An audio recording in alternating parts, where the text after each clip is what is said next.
De retour avec Cédric O, le secrétaire d'État chargé du numérique. Comment Bonjour. ça va, Cédric? Ça va, Ça se passe bien. très très bien. Ouais, Ça c'est vous très plaît? sympathique aujourd'hui. Et moi qui ai fait des universités d'été dans d'autres parties par le passé, non, c'est vraiment hyper sympa. Et ce matin, c'était vraiment très très bien.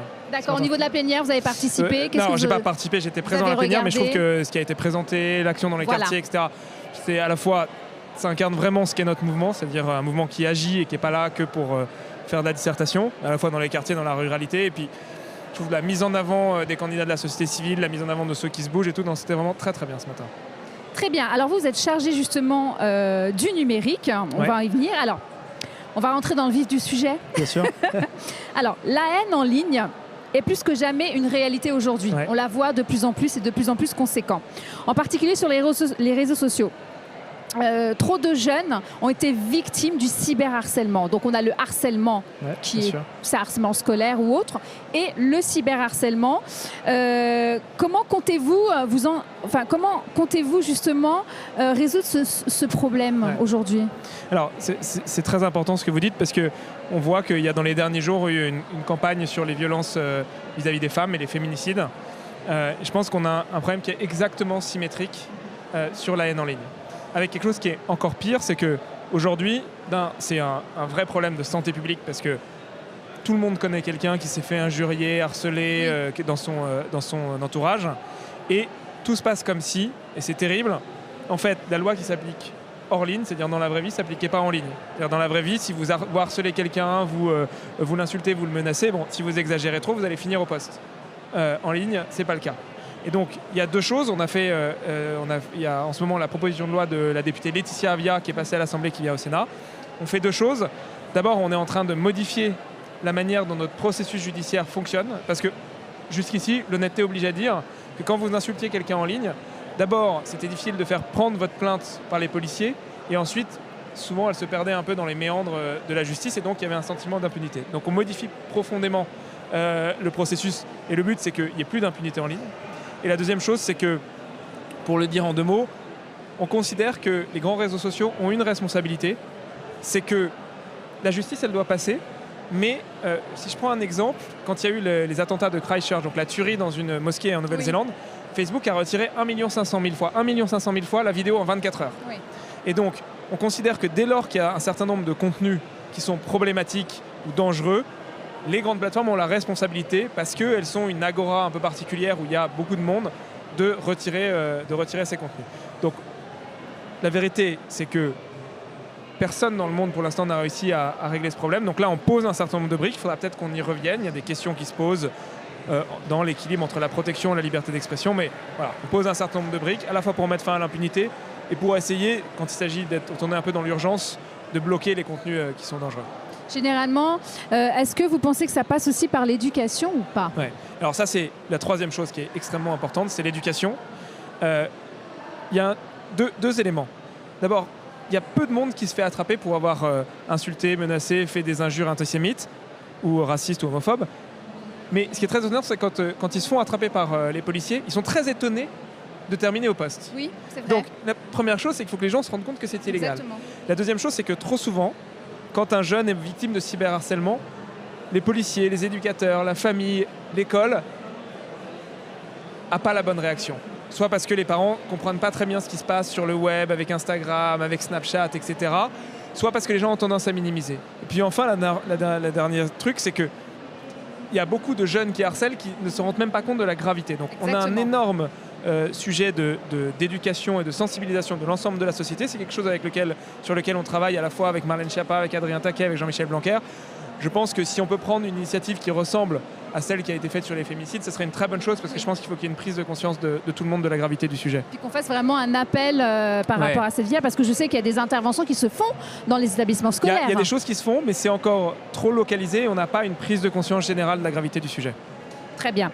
Alors, certains, sûrement aujourd'hui, craignent que la loi Avia visant à lutter contre les contenus haineux sur Internet en réduise la liberté d'expression. Qu'est-ce que vous pouvez justement leur dire? Alors, c'est une excellente question, parce que c'est vrai que quand vous dites en 24 heures, il y a 1 500 000 copies, et donc vous allez devoir bloquer, vous déléguez aux grands réseaux sociaux une responsabilité qui normalement est celle de l'État. Alors, on essaye de trouver le juste milieu. Donc on a fait un certain nombre d'avancées avec la loi Avia. Il faudra peut-être les évaluer. En gros, on leur dit, vous avez cette obligation, c'est de vous doter des moyens de bloquer ces contenus haineux et on va le vérifier. Et on le vérifiera à la fois pour vérifier qu'ils sont efficaces et qu'ils ne surbloquent pas. Donc il faudra voir dans l'application de faire en sorte qu'ils ne soient pas surbloqués. Ce qui est certain, c'est que moi j'entends ceux qui disent, principalement, on ne peut pas leur demander ça. Mais je pense qu'on a quand même une obligation qui est une obligation de résultat. Tout à fait. Parce que si l'État n'est pas capable de protéger ses citoyens en ligne comme il le fait hors ligne, alors à la fin, les citoyens ils iront voter pour une solution beaucoup plus radicale qui, elle, n'aura pas du tout en tête cette nécessité de protéger les libertés d'expression. Donc on essaye de trouver une ligne de crête. Honnêtement, c'est pas facile, il y a des vraies questions qui se posent. Là, on pose des briques, on pense qu'on a trouvé la ligne de crête. Si jamais c'est pas adapté, on y reviendra. Mais voilà, il faut qu'on avance parce que quand même la première obligation, c'est de protéger les gens. Exactement. Alors, et vous, Cédric, quel est votre rapport avec les réseaux sociaux aujourd'hui? Alors, moi, je suis un intoxiqué qui se soigne.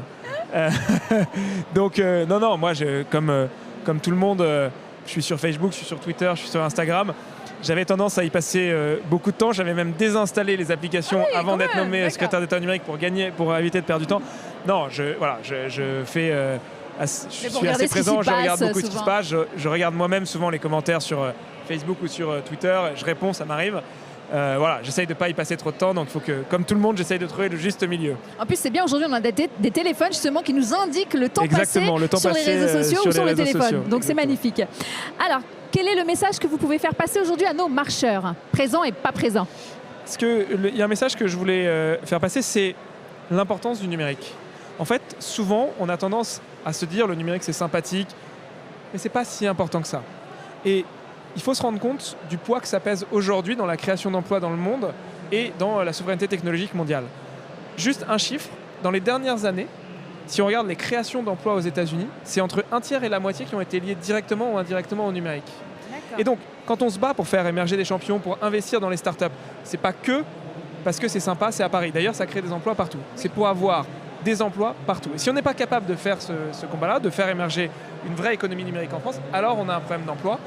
Et puis je pense aussi que derrière ce combat, il y a quelque chose de profondément de la défense de notre modèle social et du modèle européen, parce qu'on se rend compte que vous avez une tablette qui est chinoise, américaine ou coréenne, je ne sais pas. Tout le monde a un téléphone américain, chinois ou coréen. Tout le monde est sur des réseaux sociaux américains. Et Facebook, par exemple, profondément, est une plateforme américaine avec une philosophie américaine, avec des règles d'utilisation inspirées par la culture américaine. Google, c'est la même chose. Alibaba, c'est la même chose. Amazon, c'est la même chose. Et donc, si on n'est pas capable d'avoir nous aussi nos acteurs, alors comme on est dans un monde où le gagnant prend tout le marché, eh bien, on abandonne doucement notre modèle social. Donc, derrière le fait de faire émerger des vrais acteurs, et je suis persuadé qu'on a la potentiel de le faire en France, parce qu'on a des super ingénieurs, on a des startups qui se développent, etc., eh bien, on abandonnera une partie de notre souveraineté, de notre modèle social aux grandes entreprises américaines ou chinoises. Donc c'est pour ça que c'est important. Ce n'est pas que anecdotique, ce n'est pas que sympathique, c'est vraiment un combat à la fois pour les emplois et puis pour un peu de ce qu'on est réellement, de ce qu'on croit, de ce que sont nos valeurs. Alors je vais rebondir un petit peu par rapport à ce que vous avez dit sur les règles, mais c'est pas difficile aussi d'adapter des règles américaines alors qu'on est en France C'est une partie de l'enjeu, c'est de dire à la fois il faut qu'on fasse émerger nos acteurs, et puis on a une question qui est l'adaptation en gros du rôle de la puissance publique, de la régulation à des acteurs qui sont d'une taille qu'on n'a jamais connue. Facebook, c'est 40 millions de Français, 2,4 milliards d'utilisateurs dans le monde. Google, c'est la même chose. Et donc, mais cette régulation elle doit se faire au niveau européen. C'est pour ça qu'avec la liste Renaissance et Nathalie Loiseau, etc., on a poussé dans la campagne des européennes l'idée qu'on avait certains grands acteurs, on voit bien lesquels, qui aujourd'hui n'étaient pas des acteurs économiques normaux, qui étaient des acteurs qui étaient devenus systémiques, à la fois dans l'empreinte qu'ils ont sur la liberté d'expression, l'empreinte qu'ils ont dans tel ou tel secteur. 95% des gens, un moteur de recherche a aujourd'hui 95% du marché. Et que donc ils doivent se voir appliquer une régulation spécifique, que ce soit sur la vie privée, on a vu ce qu'a fait l'Europe, que ce soit sur la question de la lutte contre les concentrations, que ce soit sur les données d'intérêt général, etc., etc.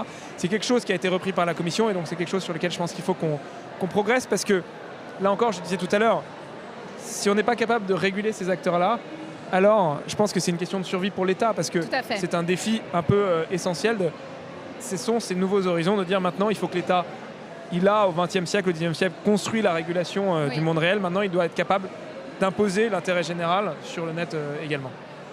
Très bien, merci beaucoup pour ces renseignements. Cédric, alors, d'où est venu cet engagement politique?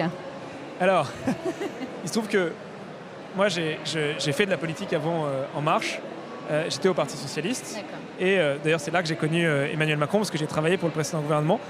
J'étais parti en me disant que tout ça allait très mal terminer et que je ne me reconnaissais plus, surtout dans les motivations des gens qui faisaient de la politique. Il y avait des gens extraordinaires, mais grosso modo, ça tournait sur soi. C'était un système qui parlait qu'à lui et qui n'était là que pour être élu.